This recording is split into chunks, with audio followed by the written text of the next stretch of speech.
Congressman, you've seen the intelligence. Do you think that this indictment suggests that it's a case closed, no collusion? No, of course not. But this is a president who claims vindication anytime someone sneezes. What this indictment sets out is information about only one element of the Russian active measures campaign, the Russian publishing of stolen information. Now, on that, the Trump campaign, and indeed candidate Trump himself, was very witting of what was going on.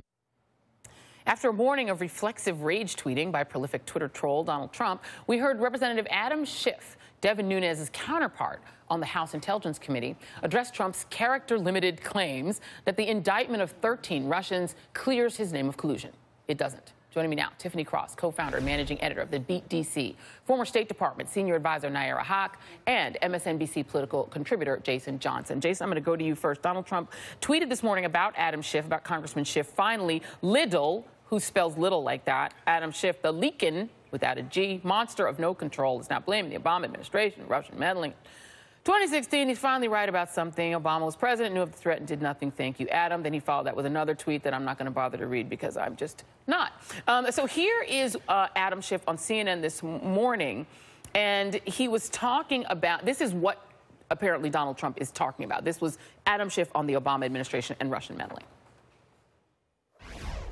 Do you believe that President Obama and his administration bear some responsibility for not stopping this well before the 2016 presidential election?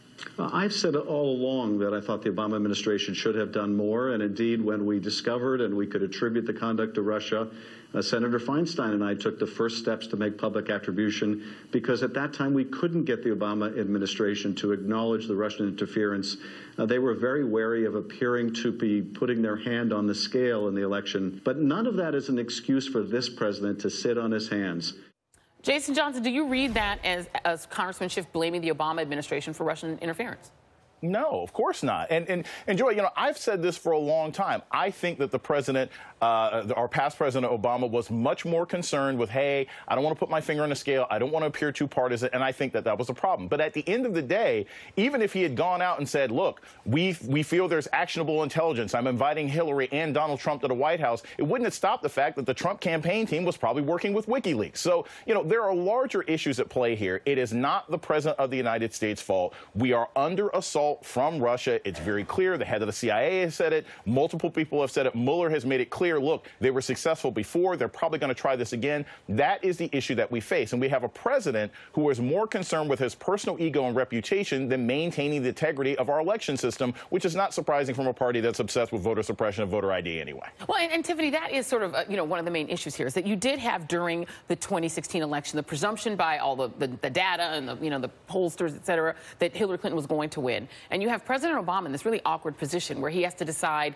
you know, do you go out and full on tell people what's going on, which could actually, in a sense, suppress the vote, make people doubt the electoral system, and which could make it appear that that he's trying to help Hillary Clinton. He then puts country before party and says, you know what, I'm not going to go out and look like I'm trying to help Hillary Clinton. And now he's getting blamed by the guy who was helped by the Russians. Right. It's very odd. Yeah, so I think looking at how the Obama administration handled the Russia collusion is fair. It's completely fair. But as the Republicans, their favorite target, as they looked into how he handled it, they uncovered an email exchange that Susan Rice, his director of national security at the time, had with the president. And she was present. Vice President Joe Biden was there. Obviously, Obama was there. And you read this exchange, and it was very much by the book. Obama literally said, I want this handled by the book. Keep me in the loop of anything that happens that was shifted. He handled it very responsibly, to your point, putting this country before party. What we see on the right is they are investigating the investigators yet again. So their new target that they want to bring on the Hill in question now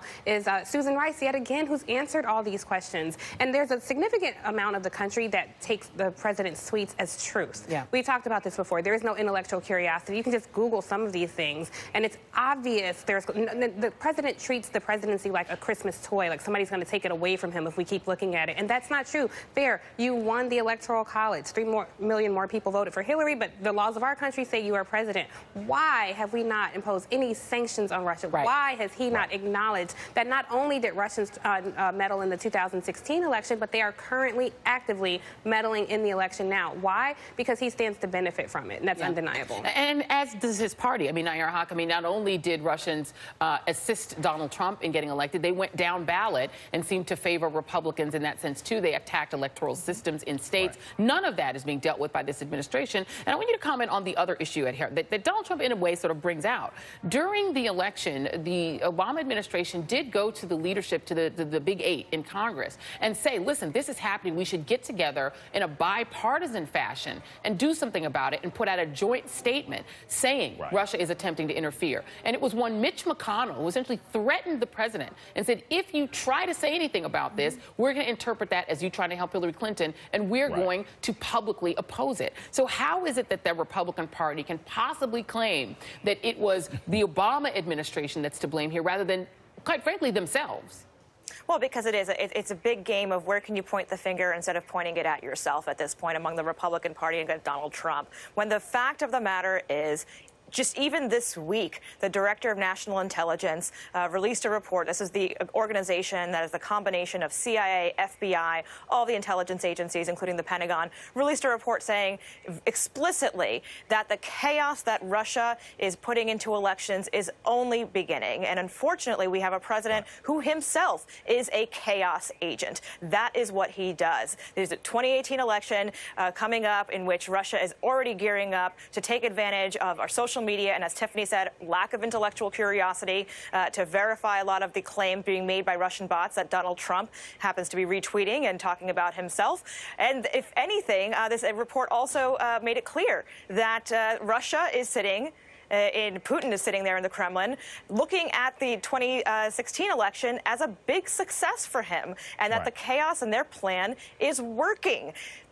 You have Speaker Ryan now speaking out against it. You have H.R. McMaster speaking out against Russian intervention and meddling. But you have a president who is not able to separate this national security issue, which he could take leadership on and could tackle, from concerns about him and his own campaign. The irony is, if he actually came out against the Russian interference and meddling, he would show some leadership that would help inoculate him against whatever might come out from the report. But he just cannot get past the idea that he is being attacked directly. Yeah, fears of illegitimacy seem to be sort of driving his behavior. All right, let's turn to the Parkland massacre and the responses to that. One of the students who survived Wednesday's shooting massacre appeared on Meet the Press this morning. And Chuck Todd asked him, his name is David Hogg, about whether he would feel safe returning to school. Take a listen.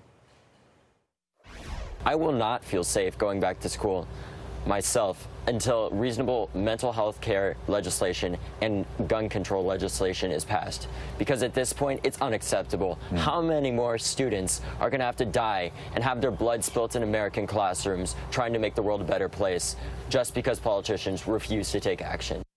Tiffany, I almost hate to ask the tipping point question, because we didn't reach a tipping point when little kids were massacred, people were massacred in a Charleston church. We keep having this. Columbine happened in 1999. It's been a long time. But are we at a point now where, forget the tipping point, but where younger students, when they get old enough to vote, might actually change the tide and marginalize the NRA? I certainly hope so. I made this point. We talked a little bit about it in the green room, but I think it bears repeating that these gun activists that you see, how can you look at these children and not say, yes, the time is now? We were at a crossroads 20 years ago when Columbine happened. How many mass shootings have we seen before then? And when you look at these gun activists, like I said earlier, and they have bullets strapped to their chest, and they're in fatigues, and, you know, they look like cowboys, and they're shouting over my dead body at rallies.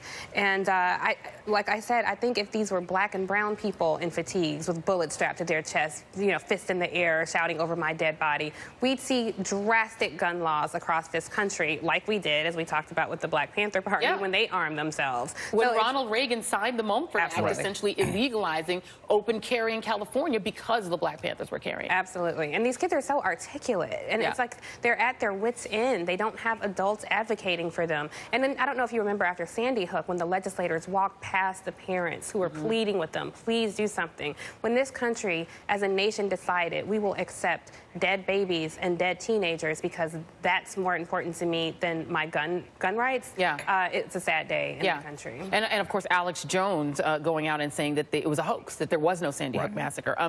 Jason, you've had some of the Marjorie Stoneman Douglas students tweeting about Trump blaming their shooting on the Russia investigation, those tweets he sent out this morning. Here's a few of them. Trump, my friends were brutally murdered, and you have the nerve to make this about Russia. I cannot believe this was one of the tweets. Another one, oh my God, 17 of my classmates and friends are gone, and you have the audacity to make this about Russia? Have a damn heart. Another one, 17 innocent people were brutally murdered at my school, a place where they should have felt safe.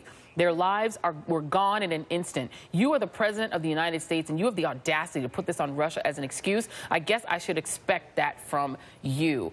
Donald Trump and the right have a big PR problem on their hands, Jason, in that these kids are old enough to get on TV and speak. Yes. And get on Twitter. These kids are going to get on Twitter. These kids are going to get on television. They're going to speak. And the president has demonstrated not only that he doesn't care, but that he's actively hostile if anything isn't directly related to him. And Joy, I thought this earlier in the week. I saw him speak about this shooting. He spoke for 6 minutes. That's it, 6 minutes. That's less time that he spent talking about NFL players. That's less time that he spent defending Porter. Like 6 minutes, like Dougie Fresh. Like that, he spent no time on anything that's important except talking about himself. But here's the other thing that I think is really critical here to remember long term.